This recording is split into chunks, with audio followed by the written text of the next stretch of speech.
So friends, नमस्कार, welcome, प्रणाम आप सभी को मेरा। तो आज के ब्लॉग की शुरुआत मेरे नानू से बेबी के संग सुबह 5 बजे नहा धोकर आज तैयार हो गए थे, क्योंकि आज था रक्षाबंधन। आप सभी को रक्षाबंधन की बहुत बहुत बहुत सारी शुभकामनाएं। मैं भी सुबह मॉर्निंग में जल्दी उठी और फटाफट घर के सारे काम निपटाए थे। झाड़ू पोछा जो भी हम लोग का काम होता है जल्दी जल्दी से मैंने निपटाए थे। उसके बाद क्योंकि गाय भी है तो उसको भी संभालना है, बच्चों को भी देखना है। बच्चे ट्यूशन गए थे तो तब तक का मैं फटाफट से सारा काम वाम करके मैं नहाने धोने के बाद मैं मंदिर चली गई थी। मैंने पूजा वगैरह की और मैंने अपने लड्डू की आँखों में चावल लगा दिए थे। तो इसके बाद पूरा काम निपटाने तक ना 7 बज गए थे। तो मैंने फटाफट से सबसे पहले लड्डू गोपाल को अपने राखी बांधी थी, मुरली मनोहर को, क्योंकि इस बार का मुहूर्त भी कुछ ऐसा ही था कि सुबह 7 बजे बिहारी जी को अगर हम राखी चढ़ा देते तो फिर पूरा दिन हमारे लिए शुभ होगा, मंगलमय होगा। तो आप सभी लोगों को रक्षाबंधन की ढेर सारी शुभकामनाएं कामनाओं के साथ कि आप भाई बहनों का ये जो त्यौहार है हमारे रिश्तों को और भी मजबूत बनाए। तो इसके बाद मैं गई थी तुलसी माँ के पास। ये 2 गमले मेरी तुलसी माँ के हैं, एक रामा तुलसी और एक श्यामा तुलसी के। तो इनके बाद मैंने इनकी पूजा की थी। मैं हमेशा से ऐसे ही अपने रक्षाबंधन की स्टार्टिंग करती हूँ। सबसे पहले लड्डू गोपाल को, फिर तुलसी माँ को रक्षाबंधन बांध कर। तो ये सब काम किया मैंने। फिर उसके बाद मैं अंदर आई तो मैंने अपने लड्डू गोपाल के साथ सबसे पहले राखी बनाई थी, क्योंकि राखी ना, मैं वैसे बच्चों के लिए राखी नहीं लेके आती क्योंकि राखियाँ बहुत सारी हो जाती हैं इनके पास। मैं इनको रक्षा तागा सुबह सुबह बांध देती हूँ और पूजा करवाती हूँ। तो रक्षा तागा मैंने इन लोगों को बांधा और फिर पूजा करवाई दोनों भैयाओं को। और मतलब जब बेटियां इस टाइम पर ना, बेटियों की कमी बड़ी खलती है कि काश इनके पास भी बहन होती, लेकिन बहनें इनकी कलाइयों को इस तरीके से भर देती हैं ना, बिल्कुल भी बुरा नहीं लगता कि इनके पास बहनें नहीं हैं, एहसास नहीं करवाती हैं। बहुत सारी बहनें इनकी आ जाती हैं और इनकी कलाइयाँ सजाती हैं और मेरे बच्चों को बहुत सारा आशीर्वाद देती हैं। तो उन सभी को मैं पहले से बहुत दिल से थैंक यू बोलती हूँ। तो इसके बाद मेरे नानू को वेट नहीं हो रहा था तो बोल रहे थे, मम्मी एक तो मेरे हाथ में राखी बांध दो। तो मैंने उनको राखी भी बांध दी। इसके बाद मैं चली गई किचन में, आटा मैंने छाना, तेल गरम करने रखा और खीर बनाई। तो ये छोटे से जो मास्टर साहब हैं ये मेरी कर रहे थे हेल्प। ये देखिए। तो इसके बाद हमने किया था अपनी बुआ को वीडियो कॉल।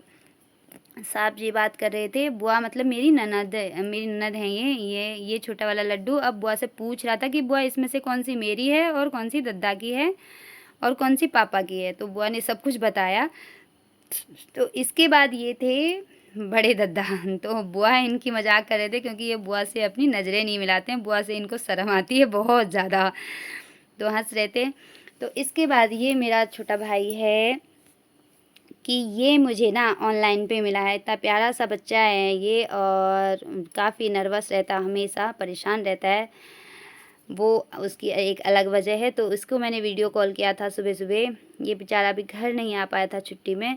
बड़ा बुरा लगता है ये दिनों में हम लोगों को। तो इसके बाद मेरा नाश्ता वगैरह बन गया था, खीर पूरी पकौड़ी वगैरह मैंने बना लिए थे। तो लड्डू को मैंने सबसे पहले भोग लगा दिया था क्योंकि बच्चे बोल रहे थे मम्मी अभी नहीं खाना, हम बात को खाएंगे।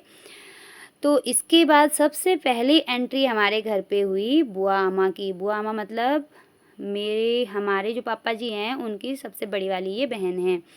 ये यहीं हम लोग सब साथ में रहते हैं। तो सबसे पहले ये घर आ गए थे और साहब जी को सबसे पहले राखी बांध रहे थे और हमारी हंसी मजाक चल रही थी।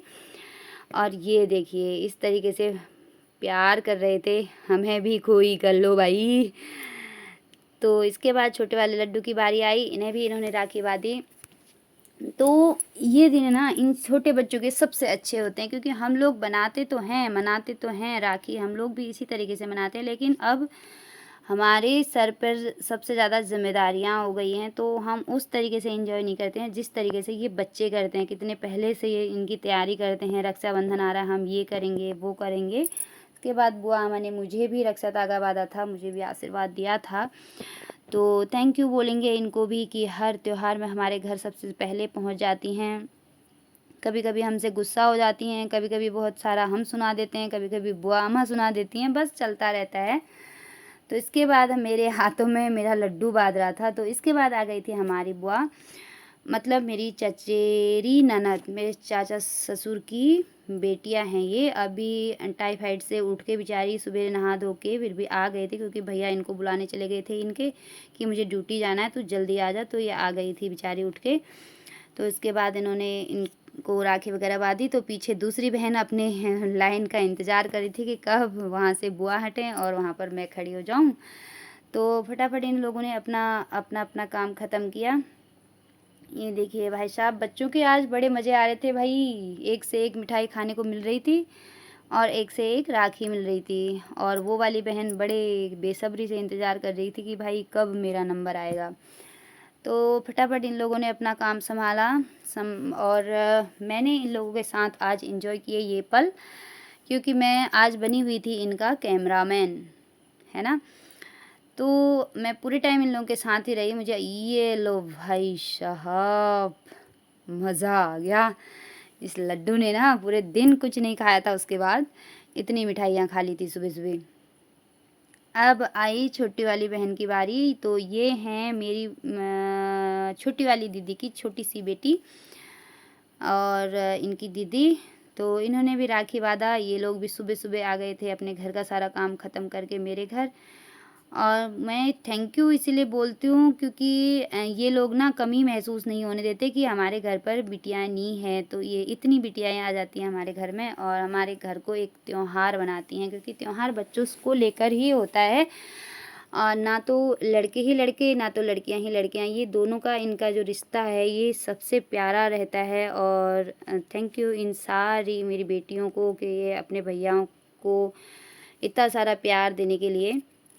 तो इसके बाद एंट्री हुई कोमल दीदी की। ये हैं हमारी जो बड़ी बुआ सास, मैंने अभी बताया आपको, उनके छोटे वाले बेटे की बड़ी वाली बेटी कोमल दीदी। तो ये भी राखी बांधने आए। तो ये लोग खूब सारा एंजॉय करते हैं। ये अभी छोटे छोटे बच्चे हैं, इन पे कोई जिम्मेदारियां नहीं हैं, कुछ नहीं जानते, बस ये रिश्तों को खुशी खुशी निभाते हैं और खाते पीते मस्त रहते हैं। तो इसके बाद किसकी बारी आई थी? पलकू दीदी की। तो ये हैं उनकी छोटी बहन। दोनों बहनें साथ में आई हुई थी हमारे घर। तो राखी को निपटाते हुए काम हमारा कम से कम 11 साढ़े 11 हो गया था। कोई बात नहीं, लेकिन ये देखिए इनके हाथ इतने अच्छे लग रहे थे ना, मुझे बहुत अच्छे लग रहे थे। और ये छोटा वाला बेटा अपनी राखियों को ऊपर नीचे करता जा रहा था कि इसको यहाँ बांधो, उसको वहाँ बांधो। तो इसके बाद एंट्री हुई थी साक्षी दीदी और सपना दीदी की। ये हमारी बुआ सास की बड़े वाले बेटे की बेटियाँ हैं प्यारी सी। तो ये लोग भी आ गए थे। ये देखिए इन लोगों के हाथ कितने सुंदर लग रहे थे, बहुत प्यारे लग रहे थे। और ये बांधे जा रहे थे भाई साहब, बांधे जा रहे थे। ये देखिए आज कह रहे थे बच्चे कि भाई थक गए हैं हम खाते खाते और पाँव पड़ते पड़ते। चलिए कोई बात नहीं, अच्छा लगा, फिर भी बहुत सारा अच्छा लगा। ये सपना दीदी हैं हमारी। तो आप सभी लोगों को भी एक बार फिर से रक्षाबंधन की बहुत बहुत बहुत सारी शुभकामनाएं। भगवान हम भाई बहनों के रिश्तों को और ज़्यादा मजबूत बनाए, मजबूती से हम लोगों को साथ में रखे। तो भाई साहब कितनी मिठाइयाँ खाओगे तुम लोग, कुछ हमें भी खिला दो। इसके बाद इन लोगों का फ़ोटो शूट चल रहा था। ये लोग तो फ़ोटो खींच रहे थे, लेकिन मैंने इसकी भी वीडियो बना ली। ये देखिए, तो सपना दीदी ने मन्नू महाराज को भी राखी बांधी और ये देखिए हाथ पूरा भर चुका था। तो इसके बाद आई थी शीतल दीदी, इन्होंने भी इनको राखी बांधी। तो इसके बाद मैंने निभाई थी अपनी पार्ट टाइम जॉब की ड्यूटी। मेरे साहब जी तैयार हो गए थे तो उन्हें छोड़ने चली गई थी। तो इसके बाद यहाँ की हमारी राखी का समापन हो गया था। अब मुझे जाना था मायके। तो आप सभी लोगों को bye bye, tata, take care.